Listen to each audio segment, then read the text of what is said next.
Hello Divorce Network, I am cooperative divorce attorney Erika Englund, and this is certified family law specialist Matt Purcell. Hello. Matt, because you're such a whiz at custody matters, we're here today to talk to parents about 4 ways that they can actually increase their parenting time without taking any parenting time away from the other. And if you haven't heard about us yet through our radio show, Split Decisions, you also can check out those archive shows at splitdecisions.pro or our Facebook page, Split Decisions Radio. We're here to help you support your life in any way that is impacted by divorce. So even if it's not your own divorce, if you're dating someone who's divorced or have a friend or a family member going through it, we want to help you in all your split decisions feel supported. And today we're going to be helping you through one of the most common difficulties of co-parenting, which is feeling like you don't have enough time. Yeah, all the time. So I went on a little vacation a month or so ago, 2 months ago, and I was out of cell phone range and didn't speak to my children for 5 days. Wow. And they're 4 and 6. This has never happened. I felt like I missed out on a big part of their lives. Because even though their dad and I share custody, we are talking every day, and the children see each of us almost every day. So it was this long span of time, and it made me realize how difficult it is for parents that are on parenting schedules where they're apart from their children for long periods. 5 days is not uncommon in some of the regular parenting plans that we see the court ordering. Absolutely. And I think if it felt long for me, it must feel really long for a child. Especially at those ages, 4 and 6, that's an eternity for those kids. An eternity. So it got me thinking about how it must feel for parents whose typical schedules are like this, and how we can give those parents some tips on increasing their parenting time. So I call it 50-50 plus parenting, but you don't need to be a 50-50 parent. You can actually use any of these tips unless there's a specific court order that prohibits that. Right, Matt? Absolutely. Most of the things we're going to discuss are pretty common sense, but a lot of times people come into the office, they ask, well, am I allowed to do this? Is there a specific order that says you can't do this? If there is, then no, you can't do it. But otherwise, there are many opportunities for you to expand your parenting time. And take a look at your court order to see if your court order tells you there's something specifically that you cannot do. So first of 4 ways to expand your parenting time, I think of as educational. Working in the classroom, assisting at the school, volunteering with the school dances, or showing up at school field trips. These are all ways that you can be a part of your child's life when your child is in school. You'll be able to bond in their environment and see them in another context, which Interact is cool. with them in their environment, in with their world, peers.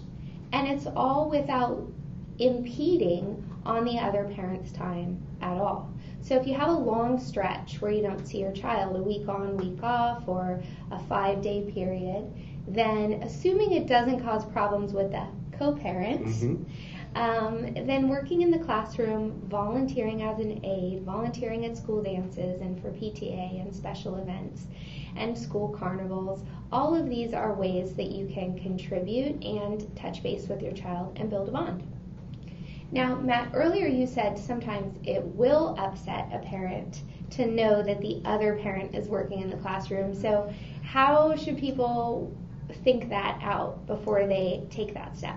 Well, again, if it's not specifically prohibited in the court order, then it's something that you should be encouraged or you should try to do.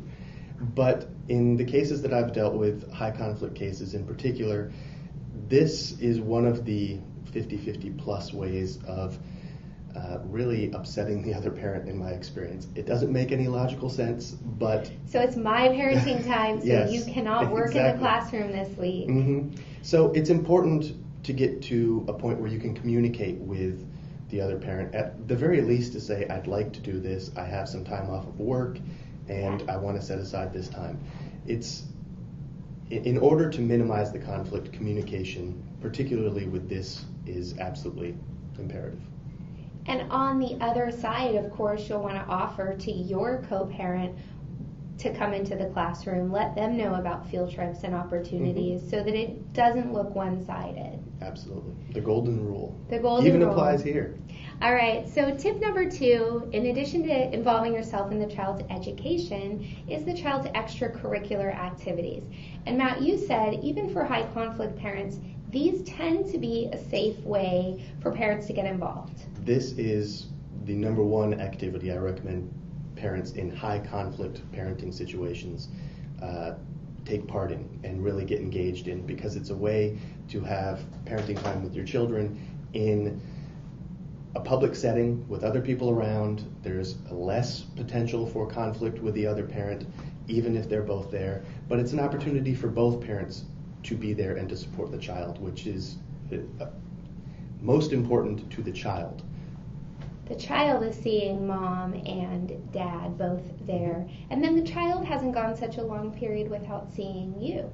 So if your child is doing sports or music or theater, dance, extracurricular activities where you can go and watch without it being disruptive, we encourage that for everyone. Absolutely. And even better, if you can coach, if you can be a teen parent, a Girl Scout leader, any of these, you'll also have an opportunity to really get into your child's world, and for a shorter period of the year at least, to spend extra time with them on an ongoing basis. And that's going to be lovely for them.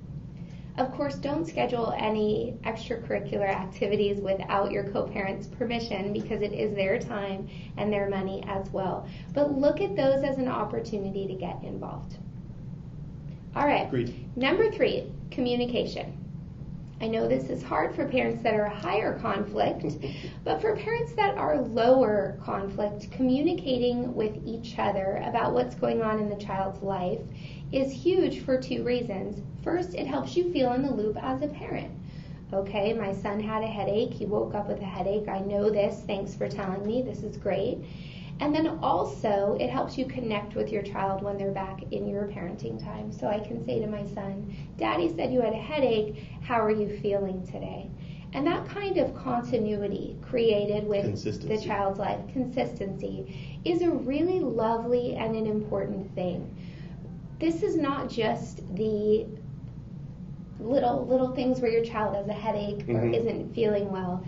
It can also be very nice, if your court order doesn't prohibit this, to send your co-parent text messages or photos throughout the day. If anything funny happens, if your child does anything silly, my former and I, we have a good relationship and we work very hard at that. But if you look back through our text message history, you see all the funny stories we've exchanged about the little ones, all the funny pictures. And it's nice because it helps us feel like we're not missing out on parts of our child's life. And there's so much. There's so much these young ages, there's so many funny things. There's so many things that if you were on the other end, you would really want to be kept in the loop. And it's important for the kids. You can also discuss it with them, things that happened at the other parent's house. Absolutely. Again, consistency, continuity, making the child feel like they are supported universally wherever they are. And continuity is a word that you bring up. We see a lot of parents that think that they are co-parents, but as far as you and I are concerned, they are parallel parents. I wonder if you can explain that distinction a little bit. Particularly with the high conflict cases that I tend to see, you get parents who think that they're doing the best job. They are the ideal co-parent. But in reality, they are keeping what they do in their household separate. They don't care what happens in the other household. But the fact that they are communicating what happens or sending a weekly email saying, this is what happened in our child's life this week, they feel like that is excellent communication and co-parenting. It's certainly better than nothing. It's certainly better than nothing, but that is parallel parenting. That is not co-parenting. That is not parallel ideal. Parenting presents a lot of stress and difficulty for the child because of this lack of continuity. Exactly. This word you keep bringing up. We know that this is important to them. So tip number 4, not all of you can take it, but for those of you who can, or take as much as you can, is co-parenting.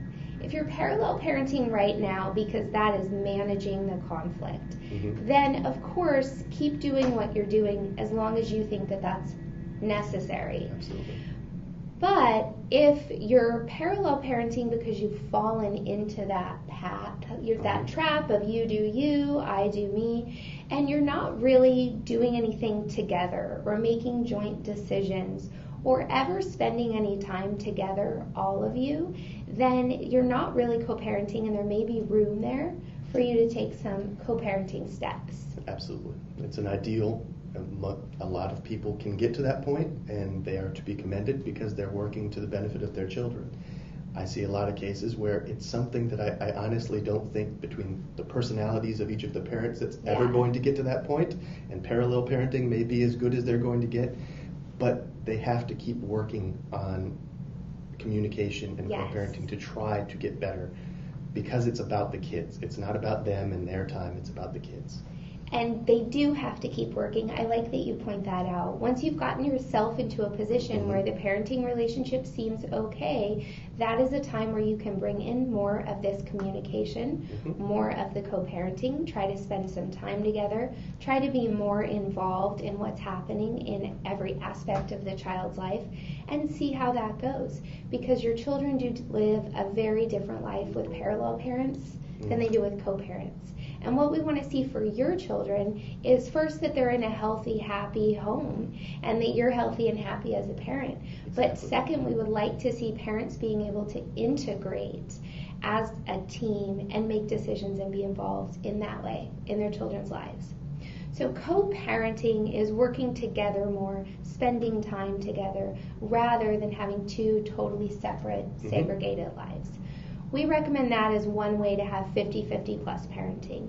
Another is communication, bringing in those funny text messages and stories, sending photos to your former, and they might not send anything back, but it'll make you feel good to do it, and the children will love to know that you've sent something off to mommy or daddy. And the more you do it, the more likely the other side is to actually respond in kind. Absolutely, for sure. The other 2 tips we have for you to get involved in 50-50 plus parenting is educational and extracurricular activities. Go to your school and find out how you can be involved in the next field trip or fundraiser or school dance or after school club. And then check out the extracurricular activities that will allow you to spend time with your child and maybe even be a coach or a leader of that activity. Absolutely, 100% agree. So thanks so much for joining us to hear about ways that you can expand and get 50-50 plus parenting time. If you have any more ways, we would love to hear from you on splitdecisions.pro or on our Facebook page, Split Decisions Radio. We will see you here later this week doing a live show from Women Escaping Violent Environments in Sacramento talking about domestic violence, and then week after week bringing you more topics to live your best divorce life. So until then, everybody, be well.